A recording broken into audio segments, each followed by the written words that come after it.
പ്രവാചകൻ വരുമ്പോ ഒരു പ്രവാചകനെ പരിഹസിക്കുകയാണ്. എന്നിട്ട് പറയാണ് ഒന്നും സംഭവിക്കാൻ പോണില്ല, എന്നാ തെറ്റ് ചെയ്താലും ഒന്നും സംഭവിക്കാൻ പോണില്ല. പ്രവാചകൻ പ്രവചിക്കുമ്പോ അവര് പറയും ഇത് നമുക്കുള്ളതല്ല, ഇത് എനിക്കുള്ളതല്ല. അങ്ങനെ ചിന്തിക്കുന്ന ഒരു ജനത പ്രവാചകനെ കേൾക്കുമ്പോ കർത്താവ് പറയാണ് അവര് കേൾക്കും, ഗ്രഹിക്കത്തില്ല.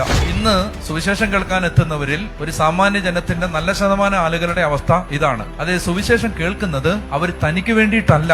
കാനഡ വിസയ്ക്ക് വേണ്ടി, അയർലൻഡിലെ വിസയ്ക്ക് വേണ്ടി ധ്യാനം കൂടുമ്പോ ഈ വചനം അവർക്ക് വേണ്ടിയിട്ടല്ല, വേറെ എന്തെങ്കിലും മെറ്റീരിയൽ ഇന്റൻഷൻസിന് വേണ്ടി ഒരാൾ വചനം കേൾക്കാൻ വരുമ്പോ അവർ ചിന്തിക്കുന്നത് ഇത് എനിക്ക് വേണ്ടിയിട്ടല്ല, ഞാനിത് ഈ പ്രാർത്ഥനയ്ക്ക് വന്നിരിക്കുന്നത് വേറെ എന്തോ കാര്യത്തിനാണ്, ഇത് ഞാൻ നന്നാവാനല്ല, ഇത് എനിക്ക് ബാധകമല്ല.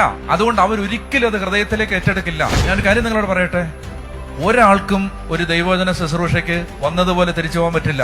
പിന്നെ എന്ത് സംഭവിക്കും? വചനം കേട്ട് കഴിഞ്ഞാൽ ഒന്നുകിൽ മാറ്റം വരും, അല്ലെങ്കിൽ കൂടുതൽ കഠിന ഹൃദയരാവും.